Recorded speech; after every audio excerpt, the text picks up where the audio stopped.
All right, guys. Sorry about that. A little late to the program, and I had to change my phone real quick. So hopefully everyone can hear me just good and can see me all right. But we have a pretty interesting show. I hope that you guys will find. We are making sure everything is connected and okay, but showing a different variety of different clips and snippets of Bigfoot mostly, but of other cryptids and other interesting videos that I think you guys will. Hopefully, we can learn something from a little bit of AI, a little bit of hoaxing, a little bit of um, new thoughts, and maybe details on some older footage. Two older pieces of footage, actually. And so we're going to dive right into it. See, the chat is flowing. Good to see everyone in the chat. Don Fuller, nice to see you there. Sorry for making you wait. Sandra Piper, nice to see you. Sasquatch Secrets, how's it going, Nikki? We got Robert Den Dovin, how's it going? Busy. I had to switch over these phones really quick and stuff. And one of my phones has a program that my iPhone can't get and stuff, so I have to do different stuff on the different phones. But we have everything downloaded and ready to go. So we are going to head right off into some video real quick of stuff maybe you've seen, maybe you haven't. Maybe it's a little bit older and being refreshed and stuff. Of course, this happens, especially with TikTok and the shorts and the easily accessible 1 minute clips that the new generations are more keen to watching and stuff. So you'll see more more videos pop up, and maybe new videos pop up of new hoaxes and stuff that you might not see just on regular YouTube, just because it's going more viral on Shorts or on TikTok and other stuff like that. Uh, so we're gonna show this first clip and see what you guys kind of think, what your thoughts are on this creature um, swimming in uh, the water. So if you guys have seen this clip on TikTok and stuff, there's actually audio and stuff that we're not going to play. But basically, there's like sounds like a crowd of people around there and stuff. But as we dive in and slow things down and kind of take a look, we kind of see that the details of what it really is comes to light, and you can see that with the video. But if you were hearing the background noise of the people, you would probably take a guess that this is, if you can see it right there, that white kind of tennis shoe pops up. This is probably an exhibit, like an attraction over in Asia somewhere, where probably Thailand, I'm guessing, where they're depicting a some type of cryptid in Thailand or Asia, usually a kappa or some water spirit, and they're actually going to put on the costume and swim in the water and put on an reenactment of this creature for tourists and stuff. And right there, I'm kind of showing the face and stuff. You can see the fangs and stuff. How one fang is drooping more than the other. Of course, the face, the lips, nothing moves. Of course, it always stays exactly the same. And as we play it again, you'll see the tennis shoe pop up and stuff. So be on the aware and look out if this starts popping up off into different groups. You can see that white tennis shoe comes off of the right leg as it swims a little bit. And it's just simply a tourist attraction over in some Asian country depicting some water spirits, some water cryptid. It does look pretty Bigfoot-like because they do have a few different, depending on what culture and what country, water spirits or Bigfoot-like creatures or water monsters and stuff that can be hairy or long hair that's wet or dreaded, or even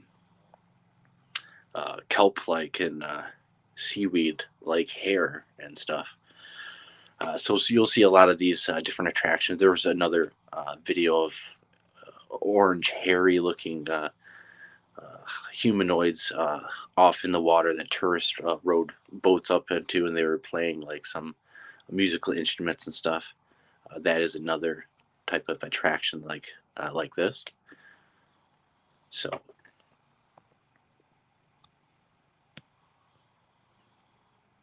but it is depicting what they believe is a real cryptid animal in their belief and myth system coming from their culture. So they do believe like a creature like that actually does or did exist in the waterways of their countries, especially in ancient times and stuff. But with the advent of video and stuff, and you can see the quality and detail of the costume being in water and stuff. It's looks fairly good and stuff, but it's not animatronic. The mask doesn't move or anything like that. So if you guys see that video and stuff or see that face and stuff, remember on the next upcoming shows and stuff, we're gonna kind of expose some techniques that hoaxers are using, basically where they can take images like that and make them transparent and stuff, and then impose them into different backgrounds of forests and stuff. So you'll actually have that faced transposed onto whatever background, and it'll look transparent and it'll blend in very well. And you'll basically have a pareidolia type of face that you can put in wherever you want. And we see that with different people, mostly Colorado Bigfoot. He got caught doing that with the Searching for Sasquatch jerky. One of their commercials and stuff. He actually used the image and stuff and transposed it. And so it's going to be pretty easy to do that. And with AI, videos and stuff are actually going to be very common and easy.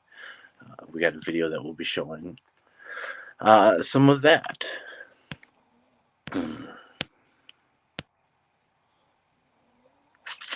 We do have some audio that we'll be playing also.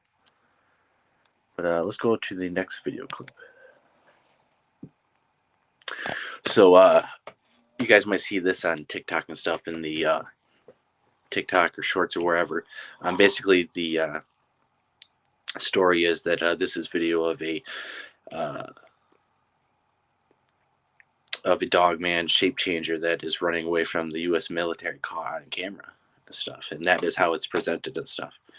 It says a little bit more, but basically this is supposedly footage of a dog man shape changer type creature running away from the U.S. military.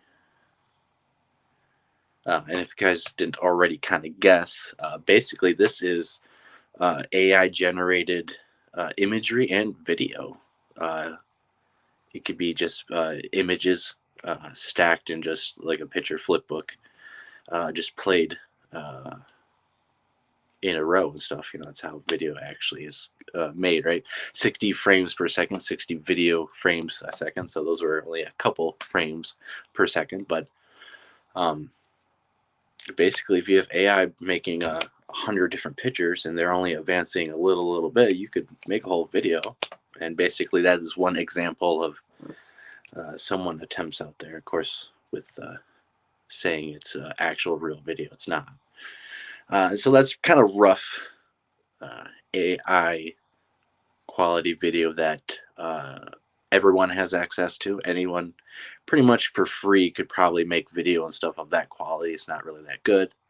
We're about to show better quality stuff, but that kind of shows you that where it's kind of at the civilian level, I feel, especially at the free. You can always pay for these different AI apps and developers and stuff like that. But we will be seeing more and more of this AI generation and hoaxing and stuff. We are going to show better quality AI, full AI image video right here. And as you can see, the quality of this is a lot better. And the quality on YouTube is diminished. Live streaming is diminished. I think we're streaming at 720p at HD quality, full HD quality. But you can see this in full 180p or even probably full 4K, depending on where you're at. And this looks pretty dang flawless for being fully AI computer generated video. Pretty soon, the Bigfoot quality videos, like we kind of just seen, the Dogman stuff, is going to look like this. Except for, it's going to be in the woods. It's going to be a lot harder to detect that it might be AI. It might have real imagery transposed and interlaid with AI movement, AI shading with the lights, AI movement, of course, with whatever you want to document. Not only a Sasquatch, but you can get a human to fly around in the air and stuff. So it's easily able to see that the next 5 years, we are going to deal with a lot of very intricate stuff that, unless you're really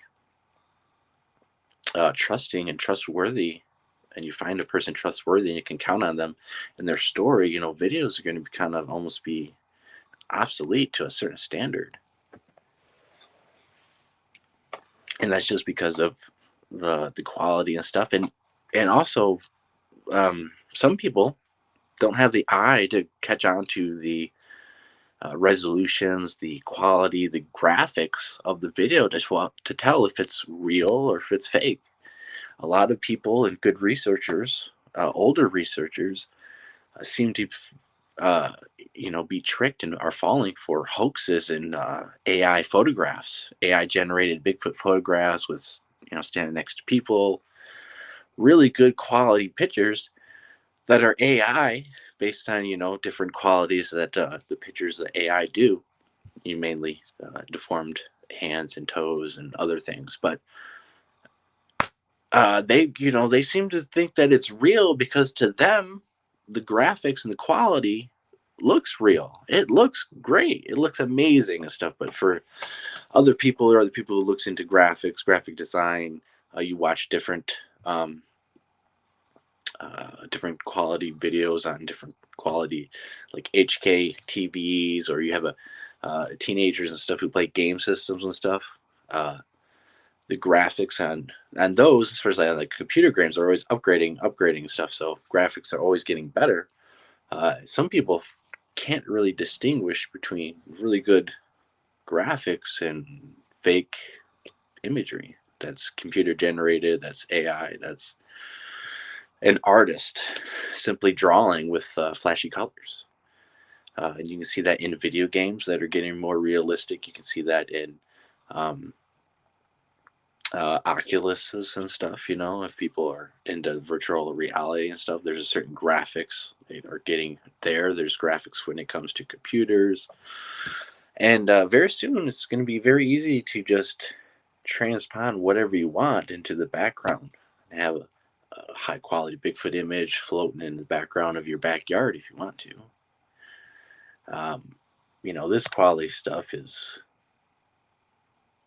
thousands and thousands of dollars, professional quality. It's just not something that the average Joe can do. But it's going to be very pretty soon that the average Joe is going to go from this right here to the shark and stuff. So as we can see, this is only going to get better, and it's going to get to the point where we can't distinguish between the background of stuff and something like that just running through the trees in a slightly dim, dark lit video.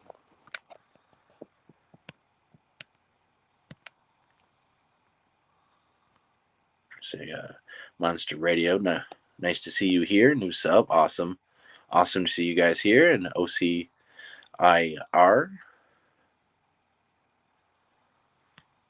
there are always new AI sites coming out, upgrades to existing ones and stuff, because it's such a hot market, such a heated and compatible one now. And you got new startups, and of course the AI developers who are already out are upgrading their software and their engines that they use, and they're pretty much in a hot still competition. So yeah, it's gonna get pretty insane pretty fast, actually, because of the competition and everyone using it, like Chat GTP, all the different versions that they're having, competitors and stuff. You can write stories, and you can use you can use it to build intricate things. You can use it for engineering, and you could write a whole prompt to make a whole Bigfoot series of books, or email encounters that you could just read off, made by a computer that will sound real. You don't need a ghostwriter. It's actually easy enough to just write a prompt of a 100-word essay story of a Bigfoot encounter in Arkansas, or in Arkansas in a swamp, or in a field, or when I was deer hunting, or whatever prompts you write into that, it's going to integrate it. And the more you put the details into the story, uh, that you put the AI to write, it's going to write more intricately, and it's going to fool people who don't really recognize it and stuff. We know that it fools college professors and academics all the time. So we will be dealing with that shortly, if not already. We already are. So, all right. So we're going to take a step back from the AI and stuff, and we're going to listen to some audio that I just found surfing and stuff. We'll be going to, looking at different random people on Facebook and stuff. I'm not going to be blasting any people, because they're not really, as far as I know, researchers that are out there. I'm getting their names out there for themselves. These are just random people posting to different groups. So we will first play this one, see what your thoughts are. Then we have another one to play.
All right. So, as you guys heard, it was kind of interesting at the beginning. I think you guys heard a lot better. Um, I did boost it up, the audio up. That's the only thing I did. I doubled it basically. Um, yeah. So, what's your thoughts on that? It's pretty, I guess, interesting. I didn't go full in depth, enhance, or do anything like that yet, but I'm finding different interesting things that people are posting. That it's not on YouTube and it's not getting talked about by any of the researchers. These little nuggets of information, let's say, that can be found that maybe have actual real evidence. Maybe they just need to be enhanced and checked a little bit more so we can determine its source accurately.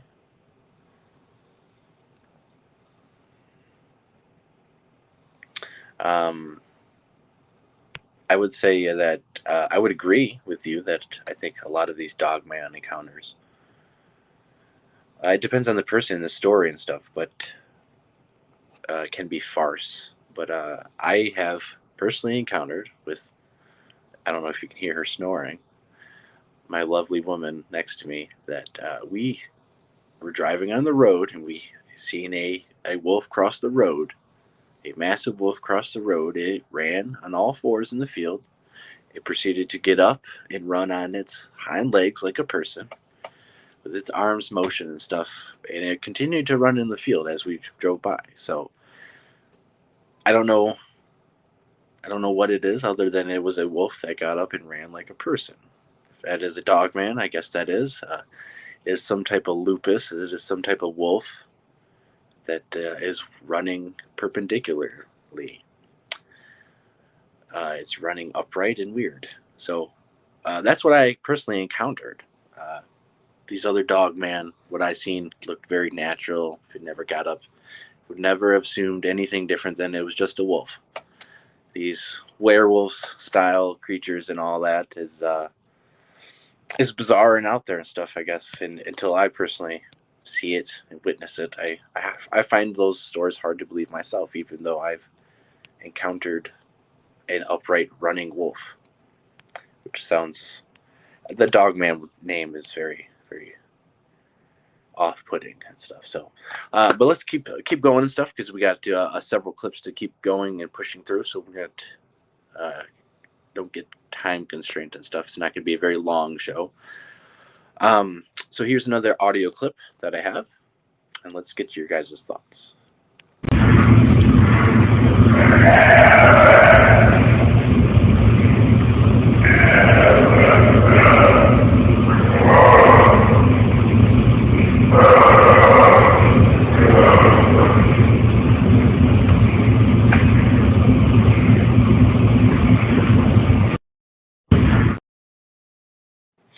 So, what you guys' thoughts on that one? That one sounds a little bit more ambiguous, I guess, or I would say that one sounds more fake to me. I guess it just sounds like a person just with a raspy voice calling out, similar to what Mike Patterson has done with his hoaxing or his buddy hoaxing and him recording and stuff. But you never know. Let's play that one again since it's so short. I know the other ones; those dogs were definitely barking, getting it. This one.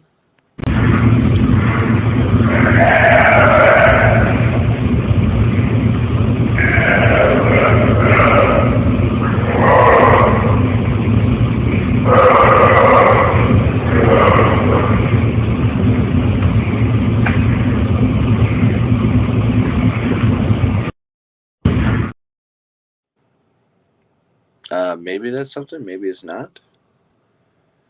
I do have. It's not on this phone.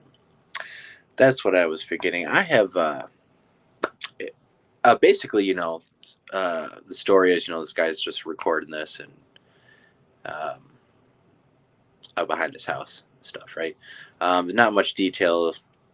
It doesn't when people present this and stuff, usually it's just like the clip, and there's sometimes not even a sentence. Sometimes it's just, what do you guys think this is? There's no explanation of, oh, I've been having this happen. There's no documentation. They don't throw up any equipment they were using, no details on that.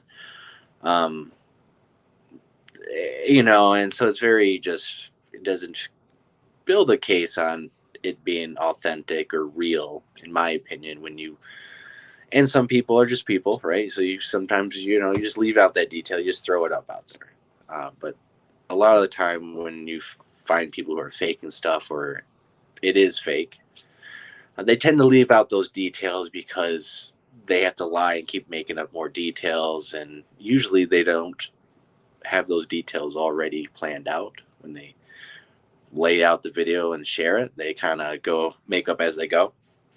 And I encountered this uh, on one of these Facebook pages, actually a Michigan page, and um, this guy threw up a picture and said it was from a trail camera and stuff that he got. What do you think it is? Uh, and then I asked, what, basically, where was this at? What kind of trail camera did you use? And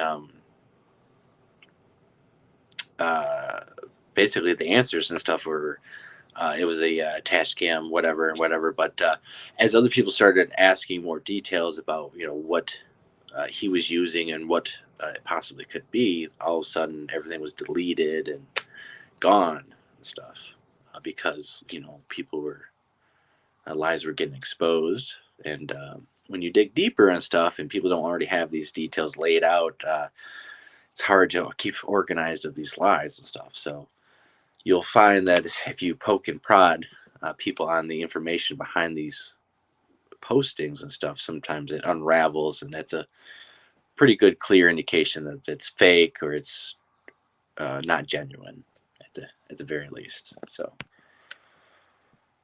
I will have a picture of this supposed trail camera up the next live show that we do. Forgot to do that in the hustle and bustle today, but I do have the picture. And maybe that guy will come back and post. He said he was going to post better pictures because it was screenshots off of the computer screen and stuff too. So another indicator. And that's what you find a lot on these groups and stuff, especially with pictures. There not much detail, and no metadata, no equipment, no story, no before and after, what kind of setups and stuff. You don't find that. So let's get on to the next couple videos, but let's kind of show a little funny video that I kind of came across and think relates to Sasquatches in a way. And this is a gorilla video. I've always had a fascination with Sasquatches and gorillas as a kid, because gorillas was the next thing that was actually natural and real that you could study and look at, that was big and strong like a Sasquatch. A lot of people think that Sasquatches are fully, more apish, with ape-like mindsets than more like a human way of thinking stuff. Obviously we're all apes, but the mindset of them are, is a different spectrum. Some people think they're human. Some people think they're more like apes, like a gorilla would behave out in the wild. So we're gonna show a funny video of this gorilla, and I don't know if you guys just watch and see if you guys get any clues. We'll play it over again. You might come across this on the shorts and the TikToks and all that. It's very interesting. I don't know the backstory about where this guy is at, but if you did come across a Bigfoot and you were to hand him something to drink, do not do what this guy did. So if you notice, right off the bat, the guy actually appears to me that he hands out the drink, and when the video starts, he's actually pulling the drink away, and you see the gorilla actually hesitate. And if you look at the gorilla's face right here, he snarls a bit with his lip. We'll replay this.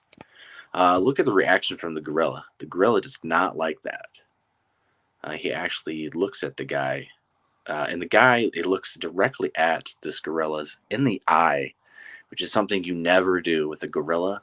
You never look at them in the eyeball, especially the alpha males, that will get you messed up. But you see, he jerks back, and you see how he kind of looks at him, and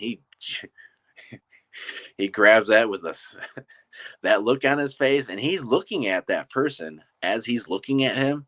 The gorilla is thinking about tearing him a new one because that is a direct challenge. I think the only thing that really saved that guy is he actually did give that milk or whatever he's drinking to that gorilla, and the gorilla liked it enough to not explode on that guy, because especially if you're out in the wild, and obviously that gorilla's pretty tamed, pretty used to people, might let it slide because it's some derpy tourist just being derpy and not using its brain.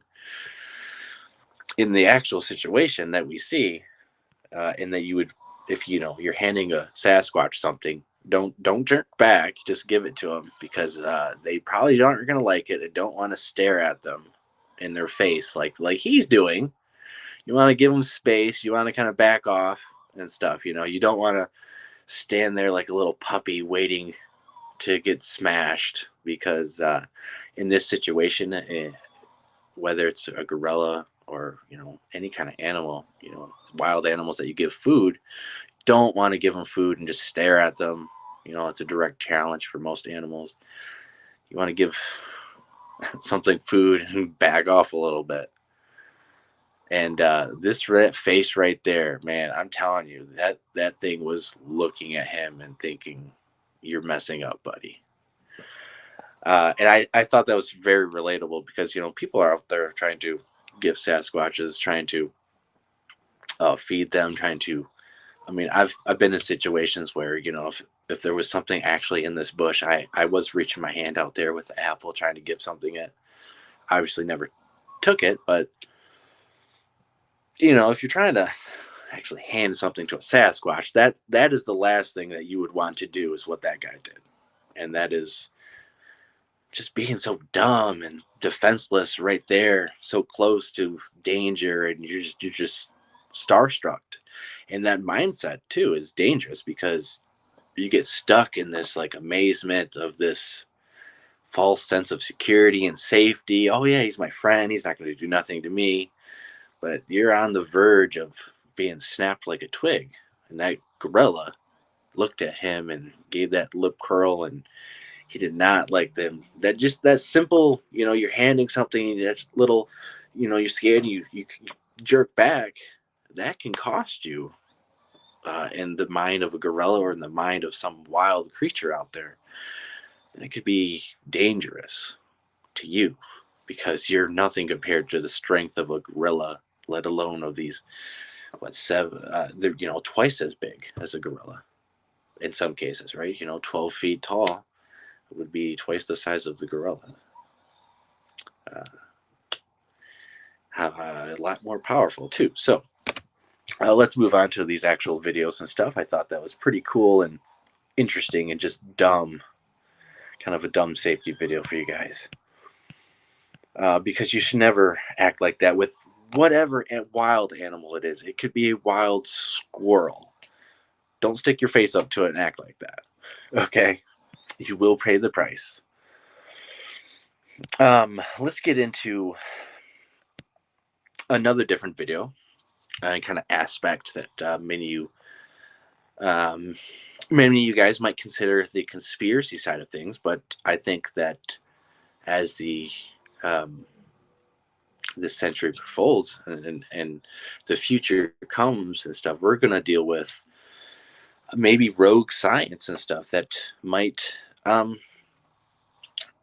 mess with genetics and alter DNA with animals, and might try to splice things together. We have technology now known as CRISPR, or gene editing, DNA editing, machines and technologies where you can splice things together, and they can create these chimeras of sorts. So there's might be some videos on TikTok and stuff that are fake and stuff, and they pretty much go like, I decided, as you know, to home grow and splice DNA of a parrot and a pigeon together in my lab, and at my professional setting and at home, and create uh, these birds and stuff. And this is just done with coloring and stuff. This is not real. But you could do this though in real life, um, with this type of technology and stuff. You want different colors and stuff. Of course, they said they bred the owl with another type of bird and stuff. I can't remember right now, but basically the whole idea that I'm throwing at this, as technology progresses and as people, we do get in the future, there might be a time where maybe we're really old, but there actually might be some engineering at this level being available to the public, where publicly people can access this and create chimeras, create these genetically enhanced animals, and they get set free, or people do it on purpose, or science in the lab actually gets released accidentally, and we have these new evolved engineered animals that are loose in the wild and stuff. And I don't think that's out of the realm of possibility as we get older and older, as the decades progress and stuff, because we do actually have the technology now, as different governments have this. Our government, the Chinese have it. And so, not very, not all of these countries have the same ethics and morals and standards that we would have, or, you know, uh, and it's pretty interesting that, um, if you take a look into that, that is the public knowledge of what we're able to do. We used to be able to, clone animals. If you look at the stages of, I should put the graph up of cloning different animals. We started off cloning frogs, and of course, we cloned the sheep in the 90s, and then 2000s are happened the next decade, and now it's 2023. We haven't really heard about cloning technology in a very long time. I'm sure you can, I think publicly you could get a dog that's cloned, right? You can clone your dog, right? And grow it in an egg, and you know very viable technology and stuff, right? So how far is it that we actually do play with cloning, or embryo DNA engineering and splicing, and CRISPR DNA editing, and you know what are the governments doing? And eventually, that technology gets to some scientist that wants to go home and says, "Oh, I just want to make a new type of frog," and he does it behind closed doors at his house, and all of a sudden now there's a release out in the public. Certainly this century, and I think probably towards the end of the century, middle and the end, I think that is going to be talked about in the news and stuff. And so there's some people who speculate that Sasquatch is a dog man, or that's what they are. That's what a dog man is, or what these other creatures are. I don't know. I just think it's very interesting. And if you look at the technology and articles and what is actually talked about and out there, you know, you could make some pretty odd stuff. The only thing holding most of the stuff back is, people get scared of playing God, or it's definitely illegal internationally, of course. But what happens behind closed doors in your own country, of course, especially if you're not America, what really happens. So, I think maybe China, is probably working on trying to create dragons and stuff. They have this fascination with them. And there's been several mentions of them trying to do different stuff like that.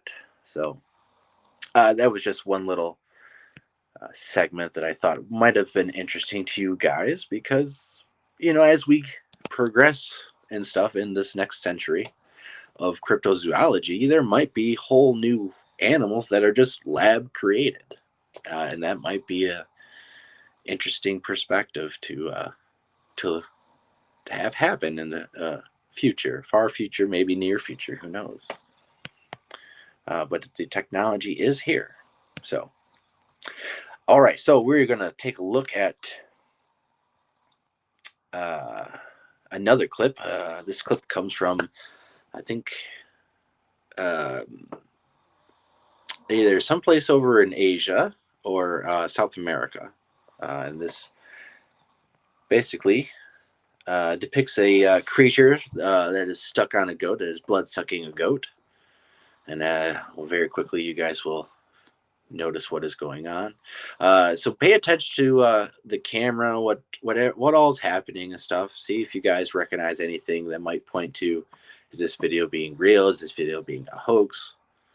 And we'll go over a couple things. So we'll of course show the full clip, and then we'll show different clips that are shorter, showing key details, and then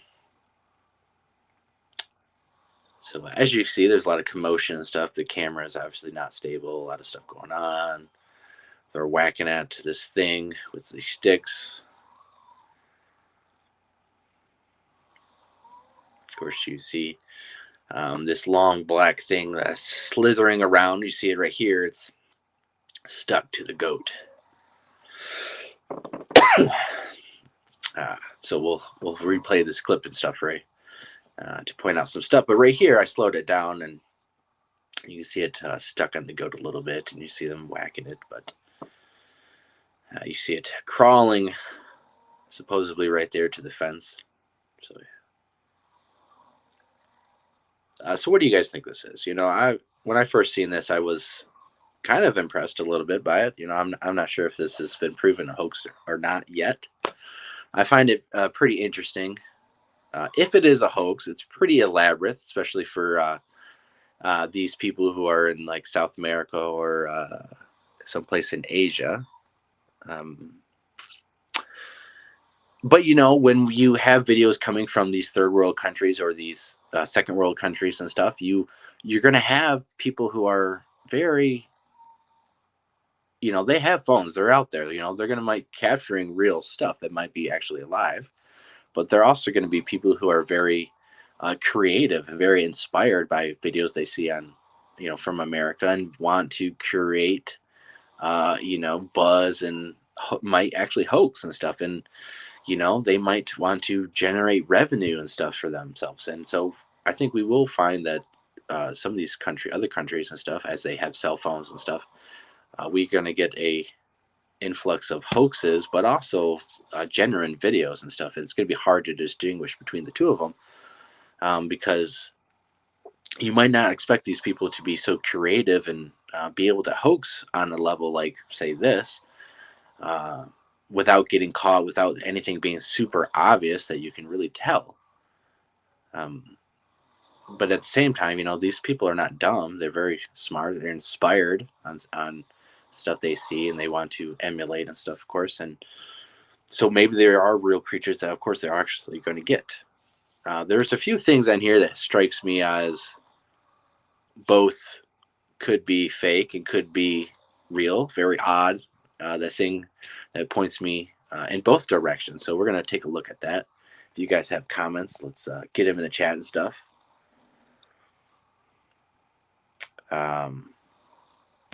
Monster Radio, your comment and stuff. What gets me on this is this one is the goat's reaction. It's difficult for the common person to train a goat to react that way. Right. And there's a few things that we will take a look at, that we will. So as we look at this clip, the reaction of the goats and stuff, right?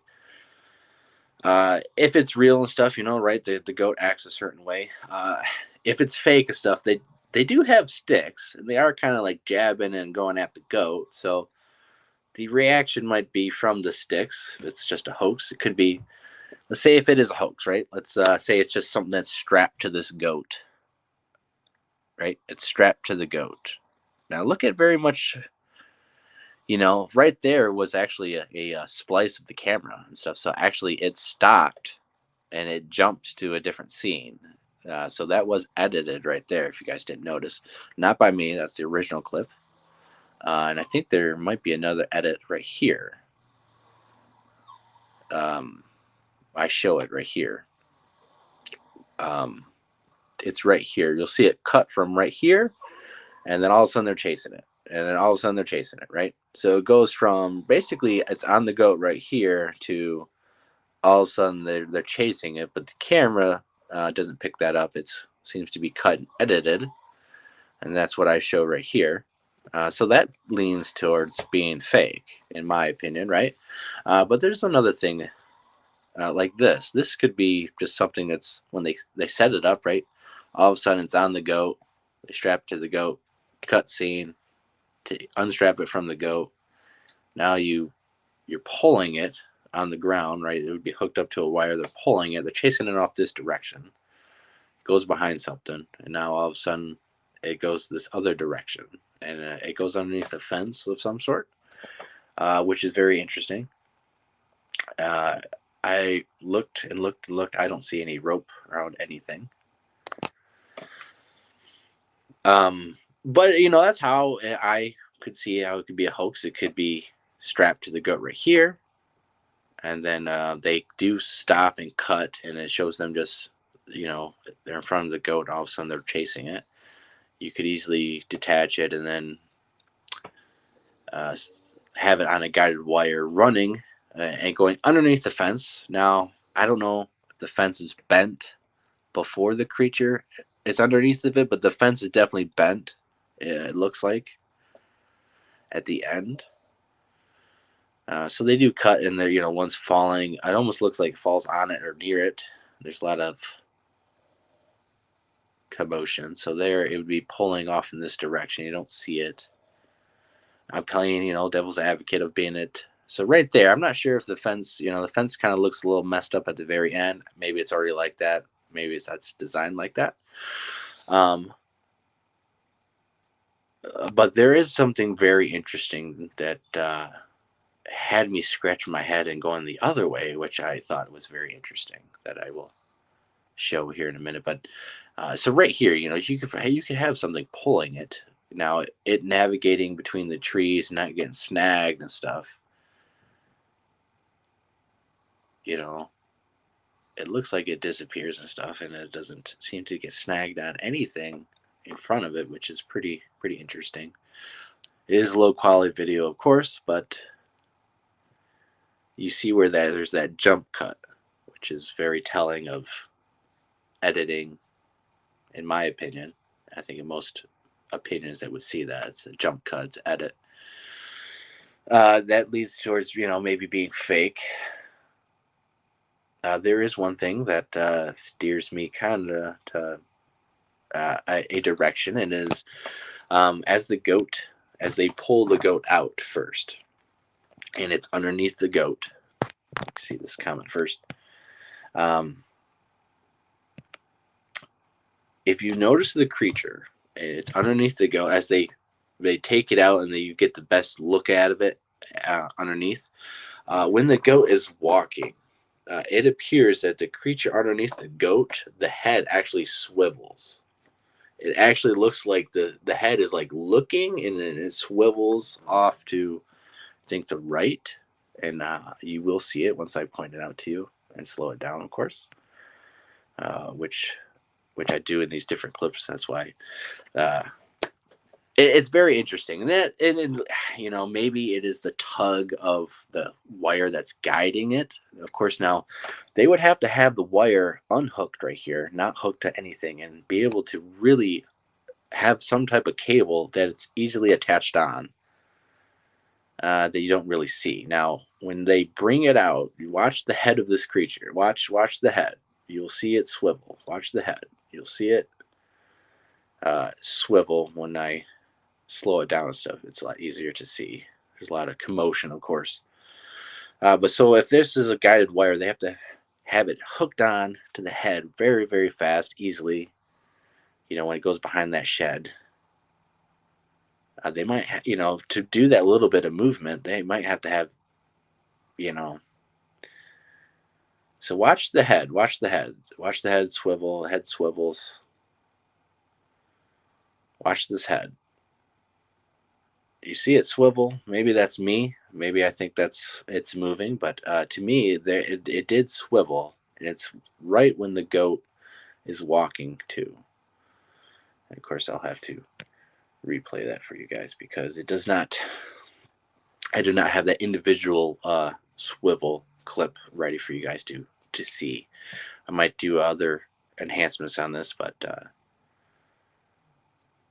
to me, it does. It actually is. The head did swivel. The head moved. The head moves independently from the goat and body, and that is very odd. If it is a hoax, in my opinion, maybe it is something that is moves.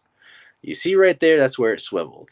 You know, and it looks maybe it's the lighting. Maybe it's the lighting casting a shadow that appears to make the head move, but it definitely appears like that.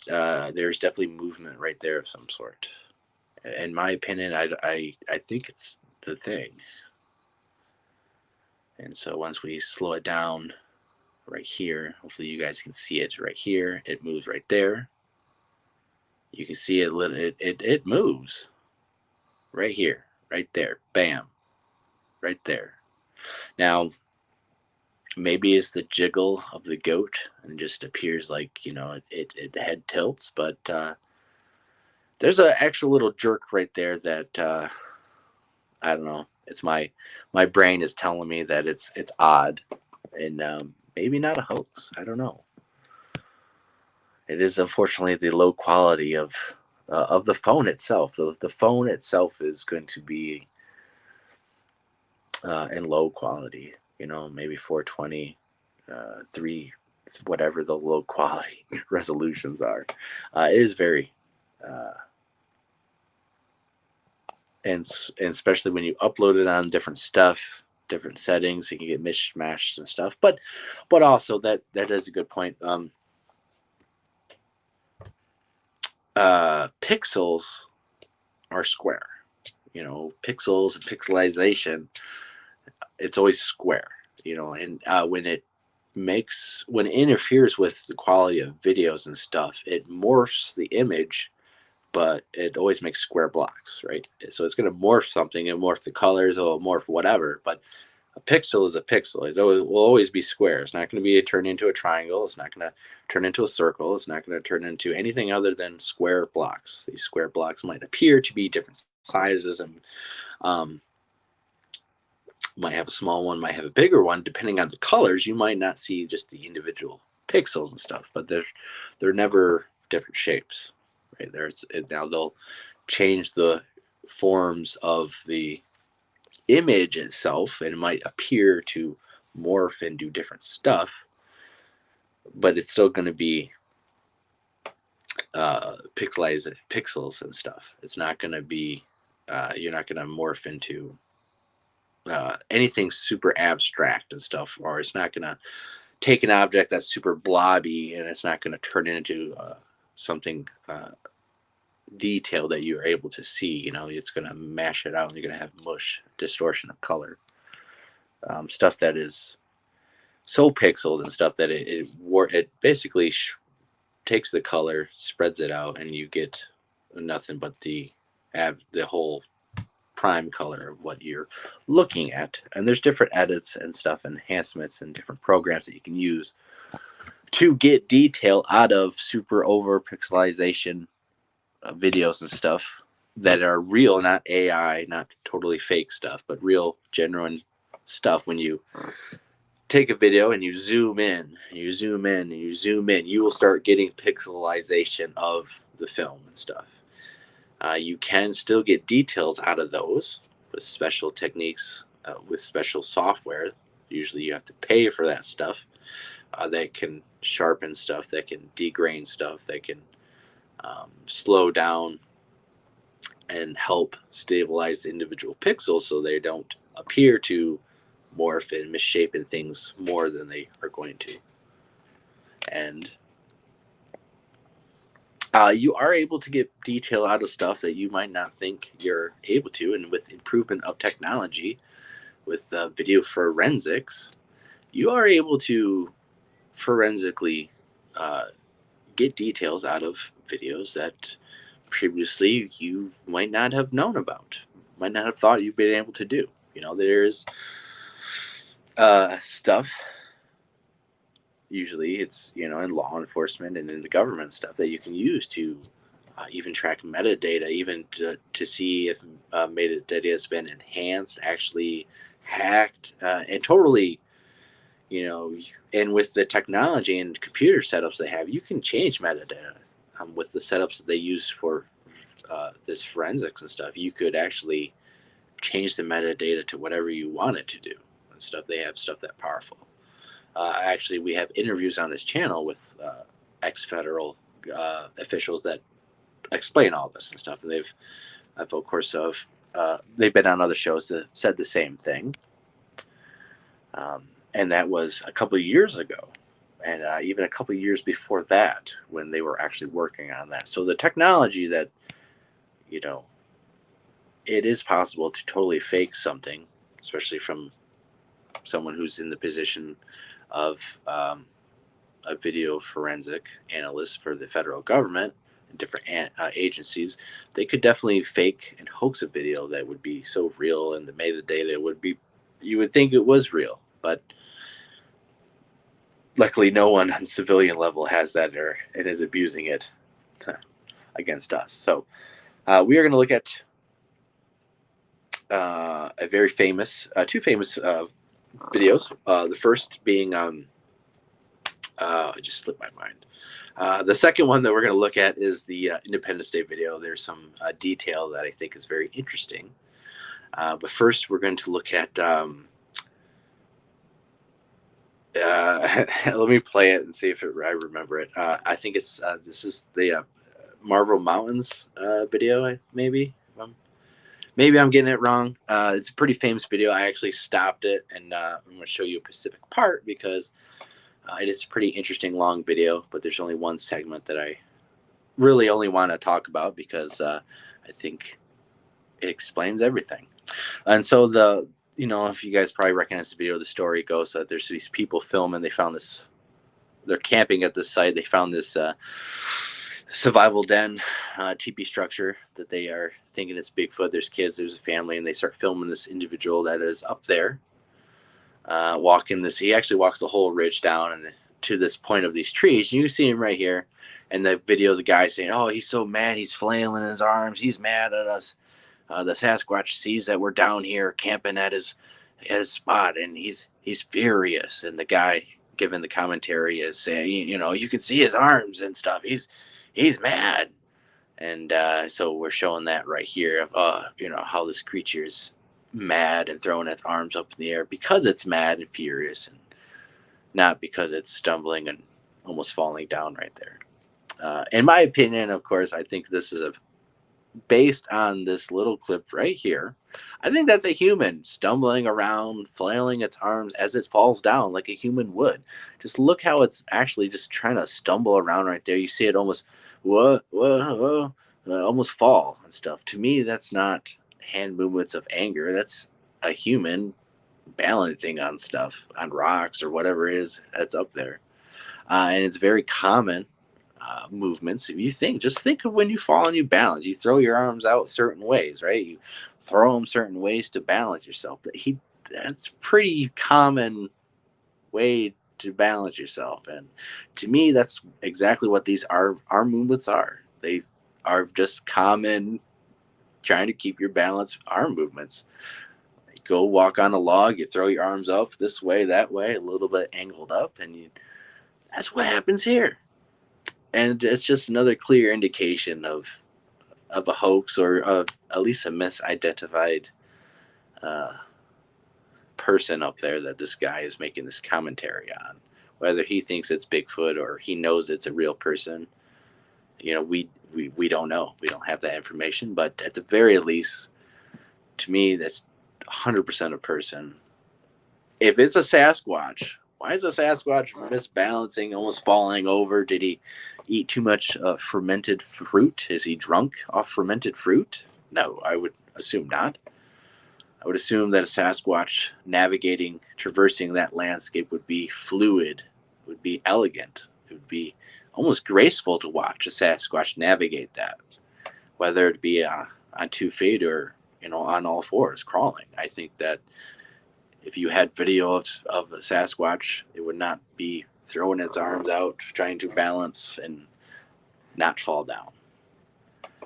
I think that an angry Sasquatch, you might have, uh, I would assume, just different arm movements and stuff. To me, that's what it seems like. What's your guys' opinions on that? Pretty famous footage and stuff. The forest ninjas suddenly forgot his training. Exactly, and I've been around these creatures. I feel like I 100% know. I don't believe I know, based on seeing them and hearing them move, and based on the person next to me, Jason Kenzie. Watch that video. Jason Kenzie and Blake Deutscher's Bigfoot encounter. You watch it. And, when it happened in real life, and he's seen the one crawling on all fours, and he said, like it spider crawled. And I was in Florida, and I filmed something spider crawling on across the trail. Now, hopefully that video clip will come out one day. It is in the possession of people who could make it happen. But what people witness and what Jason witnessed, they would crawl on all fours like a spider or like a cat, slinking around. Is how I've seen it in Florida. Very, very similar. They would move gracefully, majestically. You would not have a stumbling Bigfoot like that. And so I think that's another detail maybe you guys haven't heard of, maybe you guys haven't thought about. To my recollection, I don't remember many people talking about that specific detail about that clip. And I think that is something that is easily seen and kind of understood, especially when it's pointed out. And I just don't think that's my brain's, making pareidolia based on, the video. I think that is someone actually trying to balance on a log or rock of some sort. I think I skipped some videos, which I did. I'm getting all excited and stuff looking at the time, but we're going to jump through these and stuff. So these are some new ones that are coming out that I think you'll find interesting and that we can easily see what is happening. So let me see. Let me go to this one first. All right, so this one is a new one that's coming up on TikTok and on various groups of sorts. You can see right here a big, large, hairy thing is in the frame, not much details on it as of yet. As it, I think it moves or whatever, but we're going to enhance it. We're going to look at it and stuff. You can see kind of where it was at a little bit, the height of it. And it might be, and you see it moving around right there. So there again is another jump edit that we see in the original clip, where it is taking off right there. All of a sudden it's jump edited to the next spot where you might see a little bit of movement. Now I understand when you make TikTok videos and stuff, you have to have it a minute long. So maybe the original poster posted it on TikTok and decided, well, I can't share everything, so I'm going to splice it up and put it on there. Let's just say that happened. Give them the benefit of the doubt. As we, take a little bit of look at it, there's no real background story. There is, I think there's, not in this one. I think there's audio on the other one I'm going to show you. But this one, if you look at it and other people do better enhancements and stuff, I didn't go into full detail and filtering and stuff. It appears to be that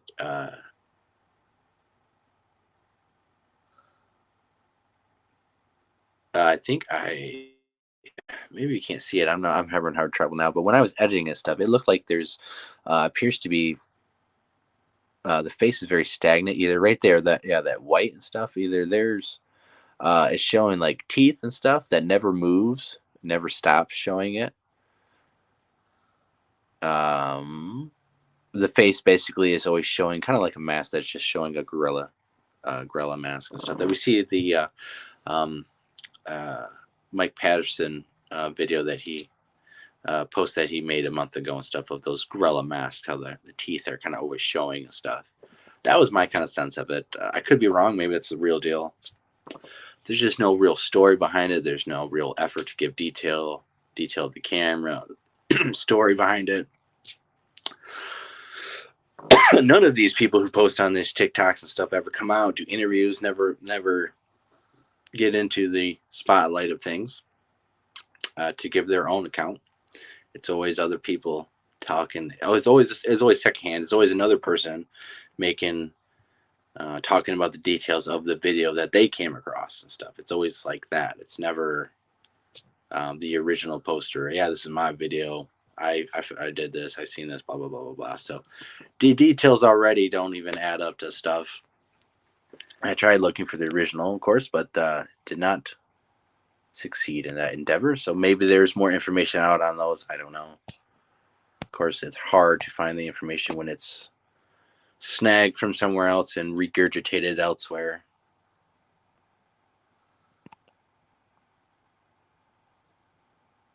Yeah, and there's a splice in the jump cut and stuff, and again, there's different things that you do to when you're hoaxing stuff. You know, you want to get the right angle. You don't want to show too much, and there's just no detail. All right, so we have another new one that I think is pretty interesting that we see now. This one does have audio of a family. It's a woman saying to her kids, "Get in the house," or something along those lines, and she seems pretty, agitated. And so we see right here this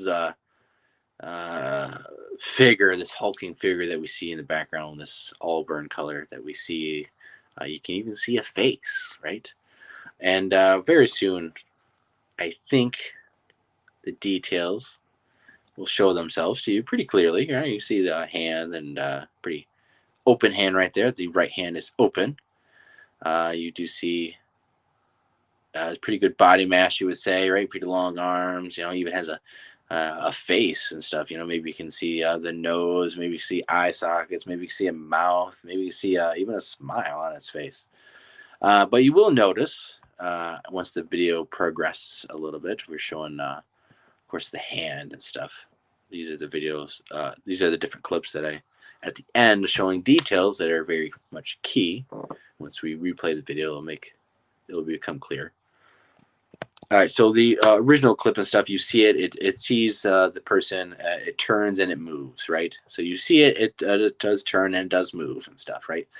So what happens when we take a closer look at the details? It basically unravels itself. So you notice that the hand is open and stuff. That hand never moves. It always stays open. When it turns and runs, the hand is still open. It still moves. It never moves from that position at all. It's very stagnant. The creature's face is very stagnant in expression on its face. And the face is actually not even looking at the camera anytime that seems to be focused enough. So right there, I'm just kind of showing the face, the detail and stuff. You can see that it looks pretty janky and stuff. I would assume that this is actually maybe a werewolf Halloween mask, a pretty elaborate one. But the hand right here, I'm actually showing as it moved away. I paused it right there to show that the hand is still open.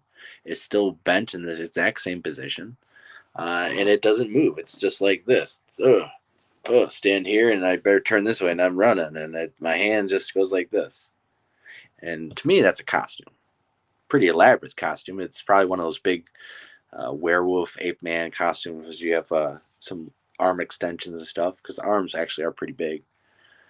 But if you notice the key details, you will notice that it's a costume. The arm doesn't move unless it has super arthritis and it just physically can't move its arm and its hand anymore. It's very reminiscent of another hoax video of the Sasquatch of was it the Redwoods or something like that, where it has big hulking arms that don't seem to move at all. The hands themselves are very stagnant. So you will see this on the shorts and stuff. This is getting very popular on some of these uh, YouTube channels or these TikTok cryptid people who are just posting whatever video they come across for views and for money and stuff, because it is a big thing on like TikTok and YouTube Shorts. Obviously, is uh, all these platforms are kind of making everyone watch these things, and they're putting a lot more cryptid and newer videos like this, older videos that are getting misidentified, older videos or videos with fake audio, which is another thing. There's, you have audio being used in 20 different videos with 20 different stories, and it's a bobcat or it's a train going by. Very popular, very easy to do with these TikToks, these minute-long edits and stuff. So it is fueling the hoaxing of our community. Uh, and I don't think it's on purpose. No one, I don't think, is everyone who's making these videos. I don't think they're doing it to hoax us. I think they're just doing it to generate money and to get views and clicks. Um, they don't. I think the last thing in their mind is, Bigfoot researchers and Bigfoot community and any of us. So these are just random people trying to get the views, trying to get the money rolling. So we got one more pretty interesting clip, and then we're going to get into the Independence Day video of some key details that I think some people uh, miss and also have a hard time seeing and stuff. And very few actually have the software and or the seem to be able to enhance it enough to actually get these details brought out to be questions on whether or not it's real or if it's mistaken identity with the editing and stuff that's going on. So first, let's show this other clip. Very interesting.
Very interesting, because the story, from all intents and purposes, seems to be real.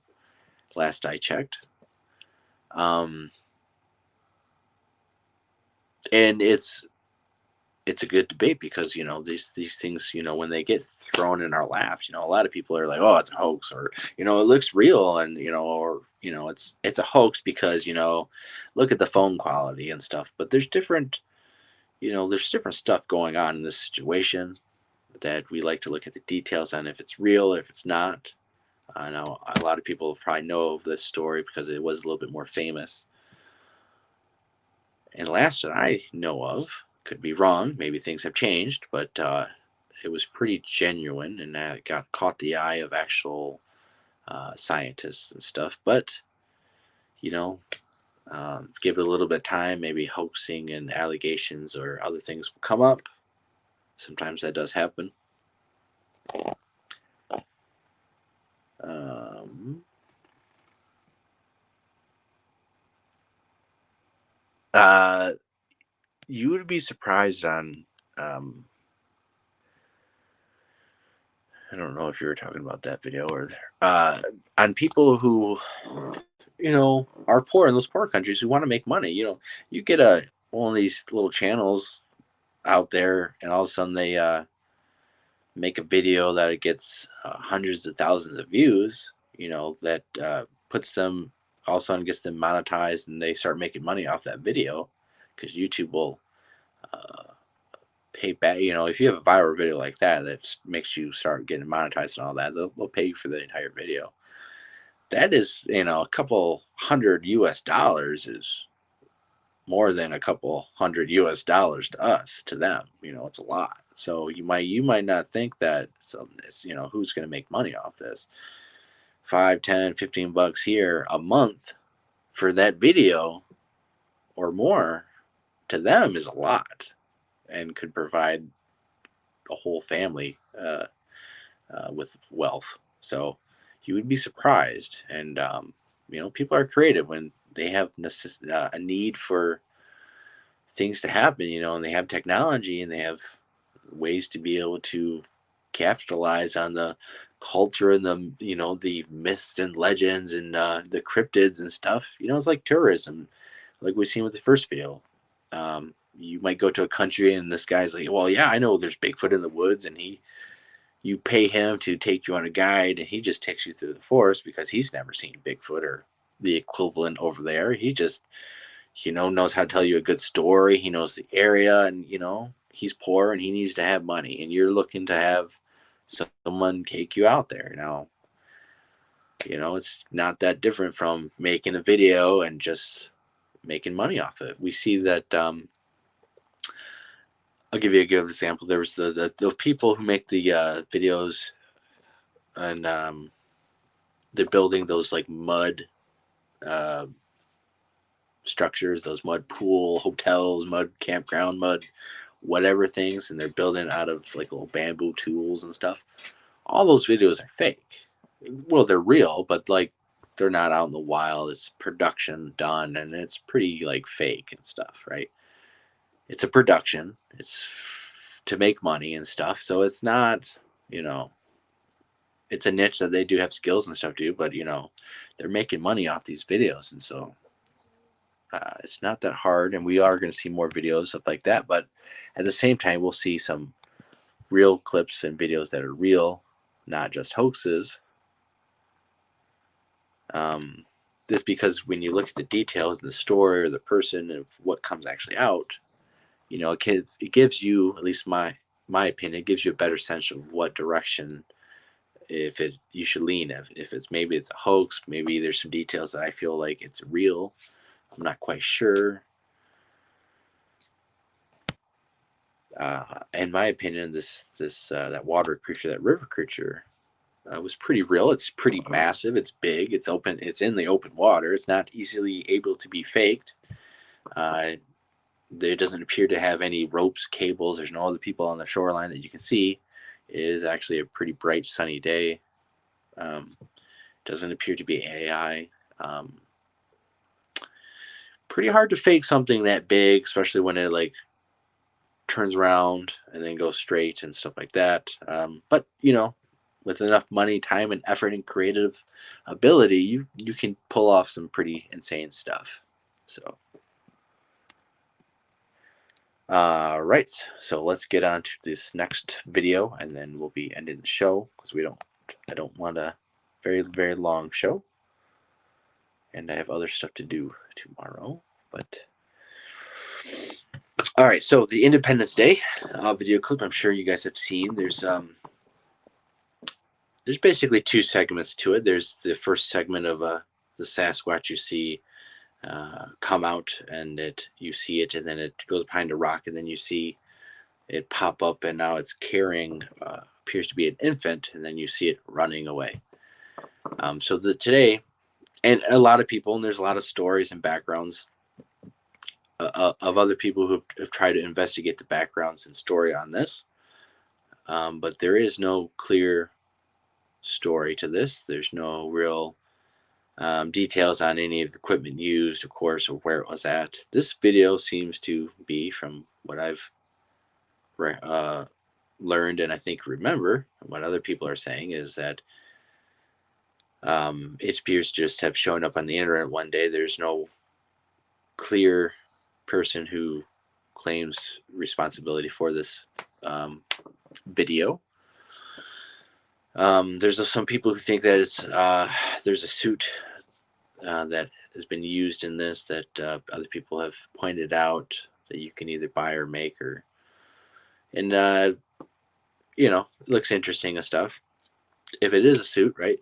Costumes cost a certain amount of money, and if you want a costume to have big hulking arms extensions, it's going to cost more money, right? If you have an arm that hands or things that move, right? Any kind of details like that, it's going to cost extra money, right? Especially if when it comes to the face, right? A costume, usually a mask, is very stagnant, right? Very hard, doesn't typically move much, right? You can have masks and muppets and puppeteers and stuff that do move and do different stuff, right? It does cost a lot less than full fledged out Halloween costume setups and different stuff that you could see online that you could possibly purchase, or a simple plastic gorilla mask that Sasquatch Ontario probably used on his videos that I exposed in the last live stream I did. The reason why I'm talking about that is because in this clip, I'm going to show some details that I think maybe you haven't noticed. Maybe it's just me. Back to our video, the subject in question does look like someone in the Blevins costume. Back to our video, the subject in question does look like someone in the Blevins costume. Back to our video, the subject in question does look like someone in the Blevins costume. Back to our video, the subject in question does look like someone in the Blevins costume. So that is right there. It's pretty it's pretty much the most detail that you can really get out of the Independence Day footage without going really nuclear on it to get more detail. And that's because you're already zooming in very far. If you notice the original clip, which I don't have available, I should have done that. But the original clip it's actually pretty far back, and you don't have a lot of ability to see what's going on in the faces and stuff. And when you do zoom in, and if you're not using a good quality editing system to enhance it, when you zoom in and stuff, yeah, it's going to get pixelated. It's going to look like shit. But if you have pretty good stuff to work with, you can get the detail out of it without much manipulation and much distortion on your end. It's kind of a balancing act between enhancing the video without distorting the video stuff. A lot of people think that once you start enhancing a video so much, well, it's just distortion. You're make believing stuff. Yes, that can definitely happen when you cross this line. You cross a line of too much over enhancing. Basically, you're doing too much of things to manipulate in a way to try to force things. Now, usually that is when you have a picture of trees, of a bush. It's so easily to manipulate everything to get a face to come out of that because it's pareidolia, and if you look at stuff, there's different. It could be eyes and ears, and it could be a mouth, and there could be 20 different faces in a little, like 1 foot area of a bush. So it's very easily, people are easily able to distort and manipulate enhanced videos and photographs like that to bring out these details that technically are there. It's just they're distortions of pareidolia or through the angle of the leaves, and so you might have a face and stuff, but you're looking through the depth of a leaf that's right here and 3 foot back. You're looking at the eye cycle. You think it's eye cycle. It's a pocket of a 3 foot space of leaves and stuff like that. So, but when you enhance stuff, other times, and you're trying to bring out quality of an animal and stuff, you can again surf that line and try to and do can bring out good quality detail without manipulating in a way that it's just fake. And the more professional you are, the more professional equipment you have, the easier you're able to do that without crossing that line. So we're going to take a look at some of this detail. Back This is to our video, the subject in question does look like someone in the Blevins costume. Back to our video, the subject in question does look like someone in the Blevins costume. Back to our video, the subject in question does look like someone in the Blevins costume. Back to our video, the subject in question does look like some... That's supposed to be audio on that. It's okay. I actually got that off of um, someone else. I can't remember his name. I did not enhance that at all. I enhanced this other thing that I'm going to show you. But right there, whatever they did, whatever they were using, they actually got that scene very, very good quality.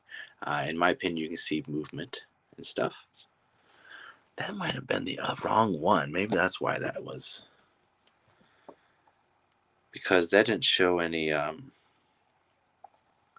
didn't show my enhancement and stuff. I was wondering why that wasn't uh, showing different clips like I wanted. So let me work on that. Dang it! I was wondering why I was not looking at what I was about to try to explain to you guys. Give me a second. So yeah, so I screen captured that off of. It was someone. Nikki did a show on this 2 weeks ago, I think, and it was one of the videos that she actually posted in her description. I looked at all of them, and they actually had very good quality detail that when they zoomed in and stuff, you could see the mouth movements, in my opinion. So I grabbed it off there because you cannot. And the last time I did all this editing, so very hard to zoom in and to get the details right there. But for whatever reason, they actually had a very good quality copy that they had. So I just wanted to snag that to show a little bit, because other examples and stuff that I've used in the past of that section, unfortunately, did not show that clarity. So um,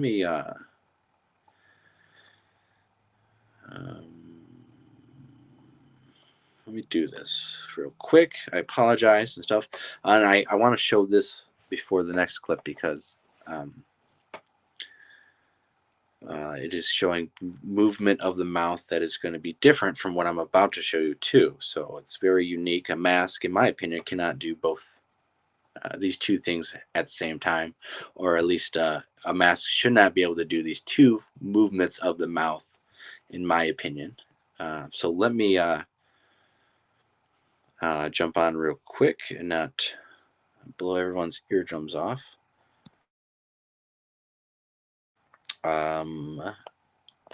I think I can just do this without going crazy nuclear.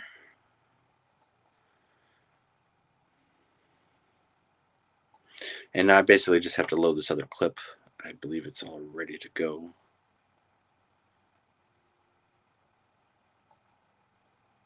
Everything seems to be good so far. So, um, uh,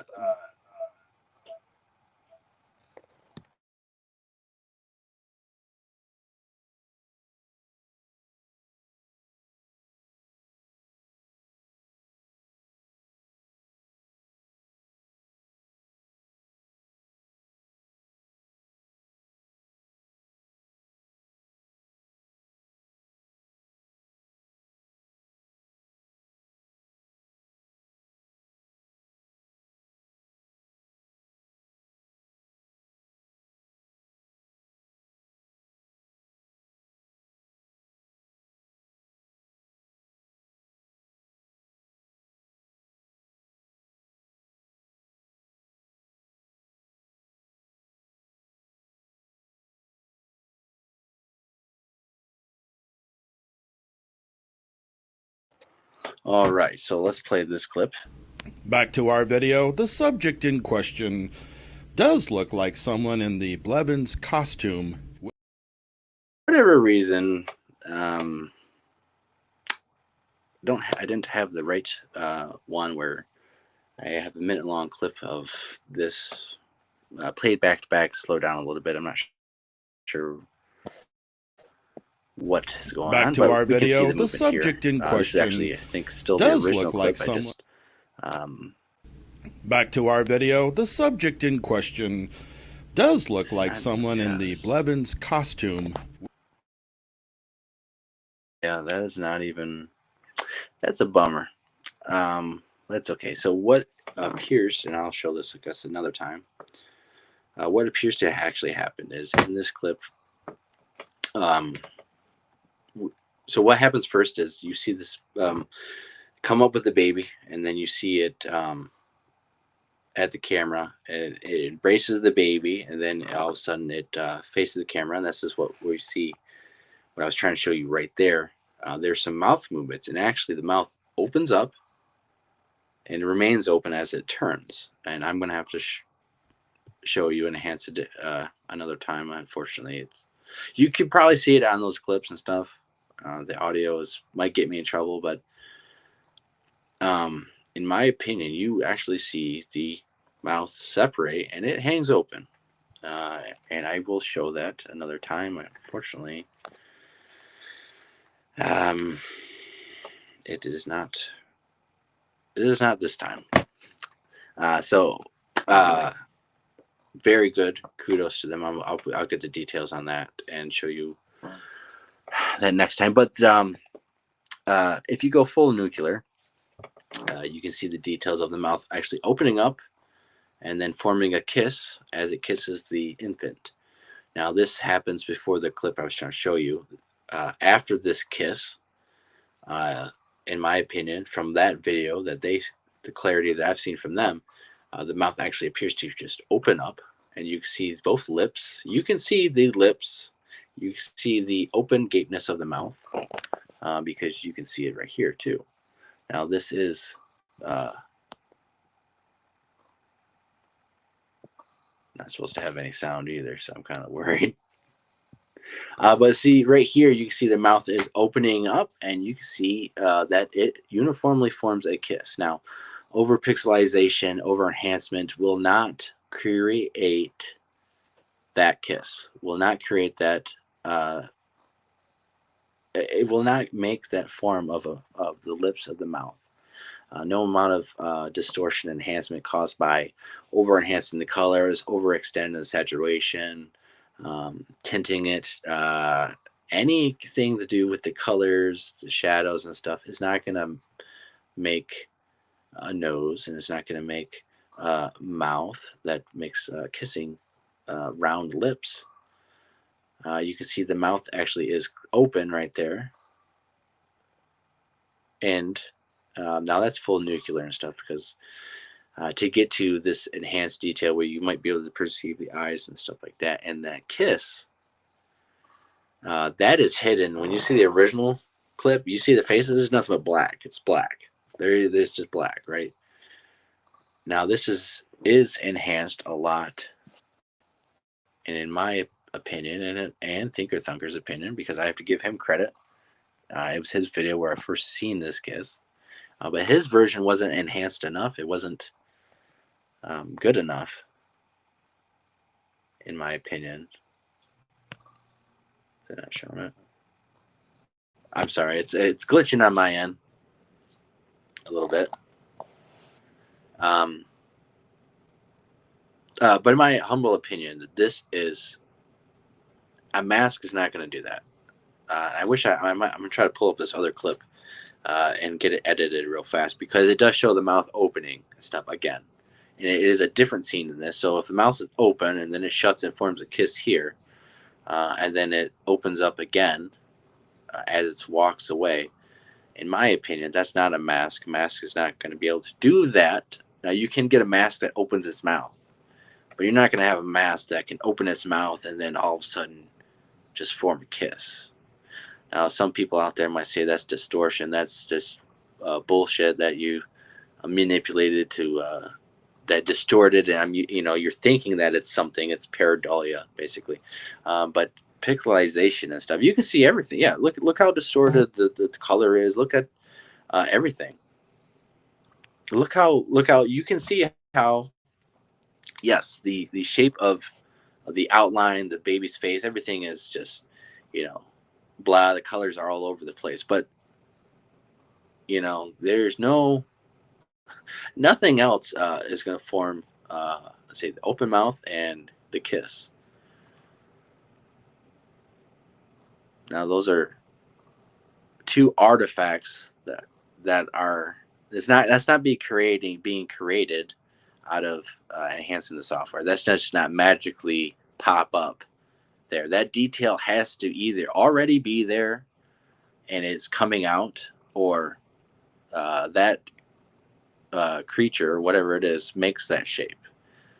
Because when you enhance it and stuff, there's no artifact detail in there at all. That doesn't just pop up out of nowhere because they come together and there's like an extra explosion of pixelization.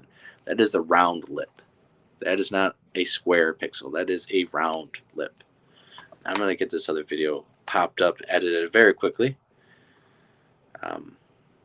as we'll cut this off in 2 hours if I cannot do that in that time, which I should be able to do. Not sure what happened, but anyways, in my humble opinion, you can see that. You can look at Tinker Thunker's video where it shows that a little bit. He doesn't go full nuclear on it, because a lot of people will look at that and say, blah blah blah. But at the same time, I don't think they're putting in the work and actually try to do enhance the stuff and walk the line of not going over, or even they don't even know what the heck to do. The first time doing video enhancements, they're trying to look at this stuff. And they're just spouting off this stuff. When they try to go and do it, they're like, "Oh wow, there's a lot.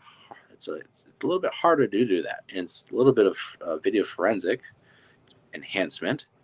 And in my opinion, when you have that, and you cannot see these details in the original video. When you look at it, it's not cropped in and zoomed up enough. It's not enhanced. The colors are way too black. You're trying to eliminate shadow and get light into this square area right here. You can do that through brightening techniques, through shifting the that's weird. It's right here. Back to our video, the subject in question. Okay. Maybe maybe that is it. I just don't have the volume turned off of it, which would just give me a copyright strike, I guess, if it recognizes it from these other videos or whatever. I am giving my commentary, which does help a little bit, but YouTube doesn't really honor that sort of stuff. All right, so about give me another minute, and then it should be downloaded once I get up here. Basically, I think it is that clip.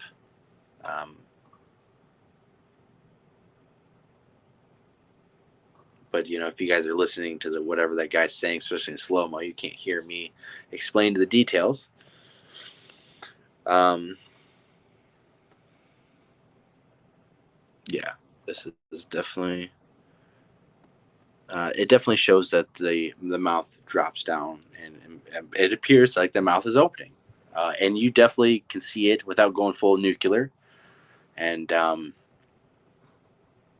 it is a detail that is not really seen by most observers of the video because you have to enhance it. A lot of people don't have the certain software and stuff. I got pretty lucky. I got a few different stuff that I can do, different programs and stuff, and there's a lot better people, more knowledgeable people with better software, better access to money who can do a way better job than me.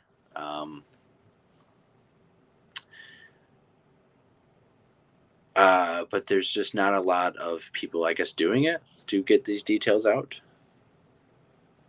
All right, so let's get back join up on here, and we'll download this video, and then I can explain it the proper way without getting interrupted by the original commentary. Because I do think that you can see movement in the face, and that's my humble opinion. I could be 100% wrong. Maybe I'm just imagining it. My opinion, and hopefully with this evidence to show you, I'm not. But I could be wrong. I'm not. I wasn't there. I'm not a professional video analyzer, forensic evidence analyzer, nothing like that. This is just me in my spare time, my humble opinion.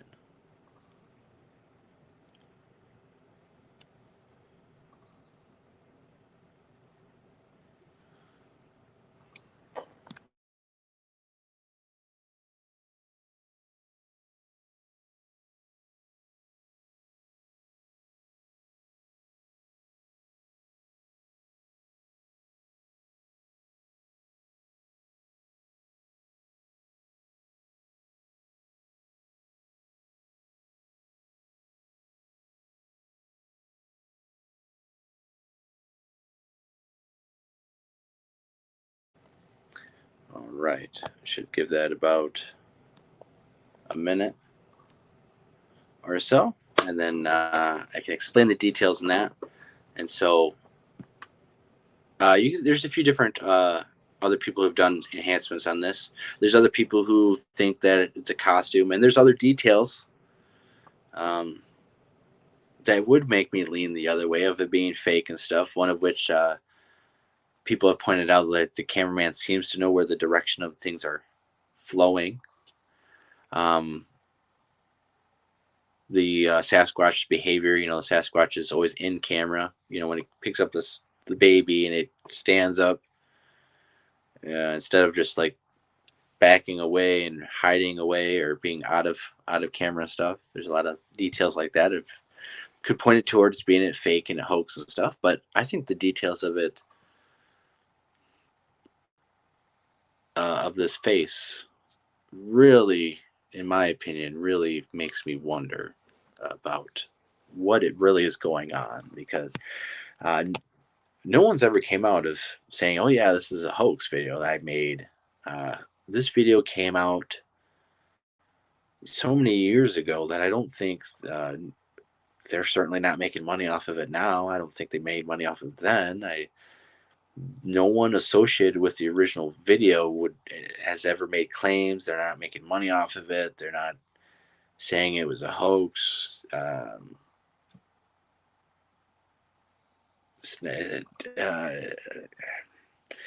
for usually, people who like to lie and hoax and stuff, especially if they've done one successfully, they kind of want to keep going or do more. And one off. All right, so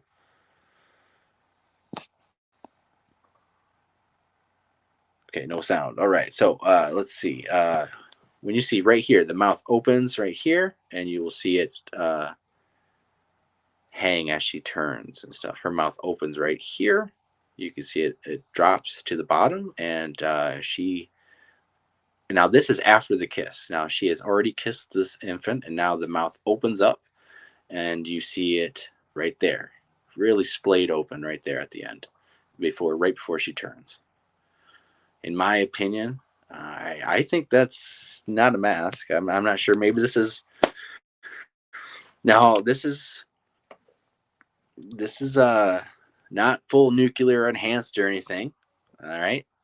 In my opinion, you can see what appears to be a gorilla looking face with a gorilla looking mouth that appears to open up right there.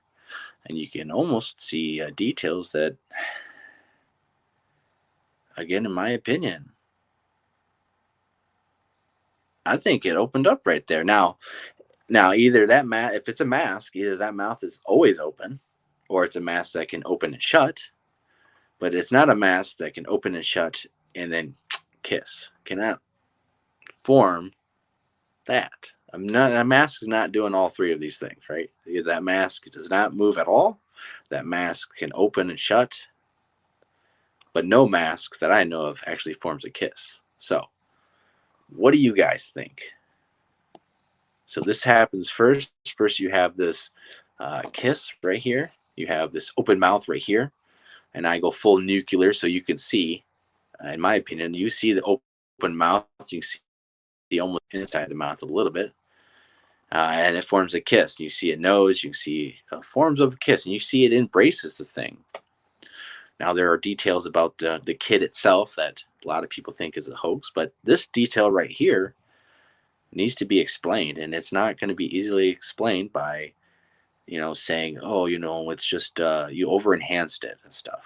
Artifacts like that mouth is not going to change from that and change into that because of over editing and stuff.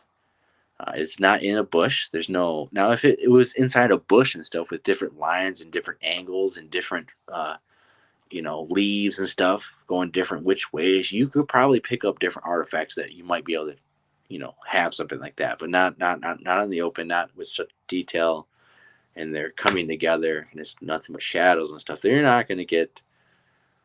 You'll get pixels, square pixels to come out stuff, but you ain't going to get that. And right here, afterwards, in my opinion, you see the mouth open up as she turns and walks away.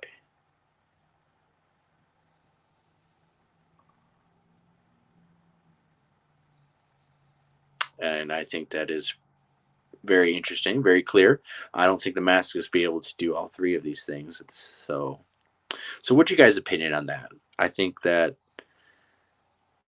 I lean towards, after finding this and discovering it and learning that other people have kind of stumbled across this kind of thing too. In my opinion, I think that that ain't no mask, man. I don't know what all is going on here, the whole situation, but that appears to open its mouth multiple times, gives it a kiss to the whatever it's holding, the infant, and yeah, and that key detail right here, I think needs to be talked about more, needs to be analyzed, needs to be looked at. A lot of people don't know about it. A lot of people dismissing it because oh, you zoomed in and stuff. That doesn't necessarily dismiss stuff. There's a lot more complicated things going on when you enhance video. That doesn't automatically disqualify it because you're enhancing it to show better detail. There's a fine line that you can cross to junk enhancement that is just dog shit, or actual real enhancement that is legit, real, and shows real detail that is not crossing the line into fantasy.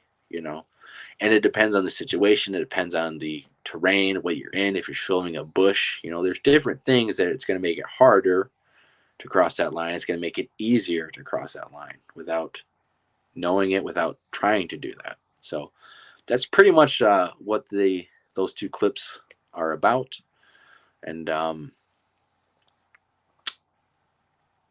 I don't know, what's your guys' opinion? If I maybe changed your mind, maybe opened your mind a little bit about the possibility of the Independence Day video being a maybe, being something else, being other than a mask, and what's going on in that situation. I know people have talked about the baby being a puppet and having it the arm just strapped to its shoulder and stuff. But with these details, it brings up a new light about this video, in my opinion, that I would love to discuss with people, love to talk about, love to show people, love to get opinions on. So please comment them after you guys see this video. Contact me. You guys can contact me through Facebook, contact me through let me put this up through email. Actually, it's one of the best ways. And we also have I don't have that right now. I guess I should pull that up. Contact me through there. We're also doing Bigfoot and Dogman Conference, the Michigan Bigfoot and Dogman Conference, actually, August 25th. And We have a number. I think I have the video up. Let me promote and stuff. Very a number of different. I think I have the video up. I better. I could put it up real fast. We have a number of speakers from different states: Ohio, Kentucky, Tennessee, and of course Michigan. As we explore and talk about, and discuss Sasquatches and Dogman in different states and encounters that we have had. Oh, that's right. Damn it. Forgot to do that. I made this video off the iPhones and stuff. They like to save in a different file, different type of file than a streamer likes to take. And sometimes I forget that I have to put them as another file that takes it. But anyways, I guess I'll wait another time.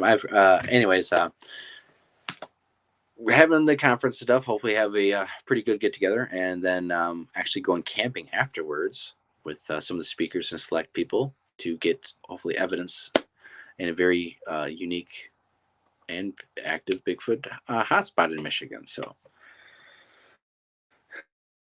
people can contact me through that email or Facebook as those are the best ways. This is, I cannot copy this link. That is the link right there that no one is going to write down or anything like that. That did not. I thought I could copy it right off here, but I cannot. I will add the link to the tickets, the ticket link in the description and stuff. You guys can see. It'll be held in Mason, Michigan, which is a short distance south of Lansing, Michigan, the capital. Just north of Jackson, Michigan, kind of in between there on US 127 north. So if you guys find yourself close by in Michigan, just south of the border, you can drive on up, or you can fly into Lansing. I would recommend that there's a number of hotels in Okemos that I would recommend. One being the Resident Inn of Marriott. Very good recommendation there, of course. Another being it just slipped my mind. But there in Okemos and East Lansing, there's quite a few different hotels that are of good quality that you can find you guys a place to stay. You guys can come out and hang with us. If you guys contact me personally at a campground that will be paying, I think it's $22 for a spot a night. There'll be water and toilets and stuff like that. That there will be spreading out and going into different areas for an expedition, taking people on trails, off trail, doing night investigations, taking all the equipment, setting up different audio equipment, night vision cameras and stuff. I got the audio. Going to be putting that back up and stuff. Been down for a little bit. I have these batteries and stuff, but the charger is out whacking and stuff. So, but I think we got this set up. So we're pumping out audio, putting audio out more, pumping it out. The trail camera is still out there. I'm itching to just go grab it and check on it. But the longer that you wait, the more stuff it will have.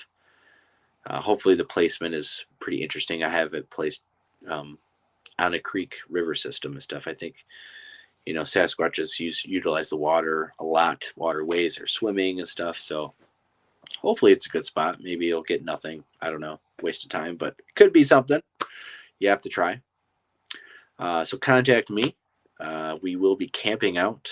We will be hanging out, telling stories, but mostly trying to be out in the woods, trying to get real encounters, trying to find real evidence, and trying to have awesome witnesses to be there with us, so we can all experience the same things together and um, and have stronger evidence because of that. The more witnesses and people around you that are trustworthy, that are along with you to witness the encounter, I think the stronger the validation it's going to give those claims and evidence. So, without further ado, that's going to be it for tonight. I hope you guys enjoyed tonight's live stream program. We'll be diving and getting back more into things. Be lining up some guests and stuff. But we'll be looking at more video clips as they come, as I come across new ones, and we'll be taking a look at some old ones. And I think maybe we'll help. That was weird. I just heard something. But anyways, maybe think we can help shine a new light to some details that people just don't really know of or see. So,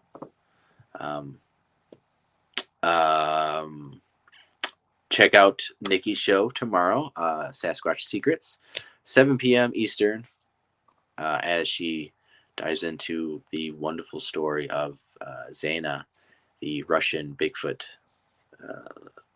Russian. Oh, it's not. It's not the Russian Yeti. It's the. I just forgot the name that they call them, but not the Yarans.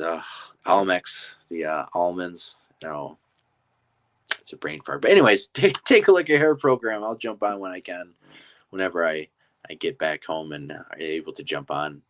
Hopefully, she has some unique details and tips the scale on whether you think it's real or not. My personal opinion on this is I think it's kind of real based on a few different things. One of which you could find in an interview here with Igor Burtsev.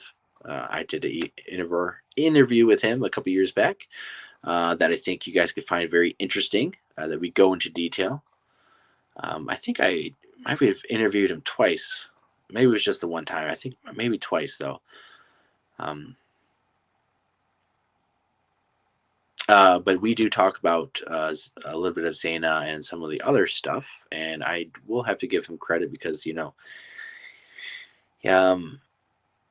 regardless of what you think his stance and his beliefs are of now and stuff, back in the day and what he's actually done and has accomplished, or is just what he has done, is very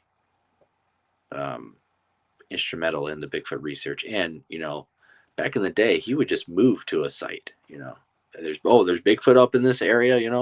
He'd go live over in this area for months, and we just pack up everything, go live there, and go research. Full blown. Like, there are not many people just pack up all their stuff and just go live in a whole area dedicated to go research and stuff. And he pretty hardcore dude back in the day, and what they were doing in Russia and the Caucasus and different responses that he talks about in that interview. So he is the expert and foremost researcher who researched Zana, dug up the bodies, did the DNA stuff. That's all him. That's all because of him and his associates that were a part of the Soviet and then Russian hominology over there. They're I can't remember what they called themselves or their program or whatever they were, academic club, for lack of better words. Him and his associates, most of which have all passed away, did a lot of very interesting work and stuff, and it gets hounded on for various reasons and stuff. But at the time, they had funding and backing by their Soviet government, and they were on the cutting edge of stuff. So I think respect is due for those who have contributed historically to the Bigfoot community and the research and the inspiration of the younger generation like myself. So take a look at that. And without further ado, we're going to jump off here, guys. I hope you liked everything. There's a lot more coming and stuff as we are transitioning and reforming and getting things better and stuff. A lot of craziness in my life. My dad's doing good. He did have that motorcycle accident a couple weeks back. He's doing really, really good. Miraculous. Very, very lucky and stuff how everything happened. So um, just a lot of stuff going good. And here with the family and kids and craziness as always. So life is good. God bless every one of you. And always be strong and never give up, guys. So without further ado, I'll see you guys on the other side.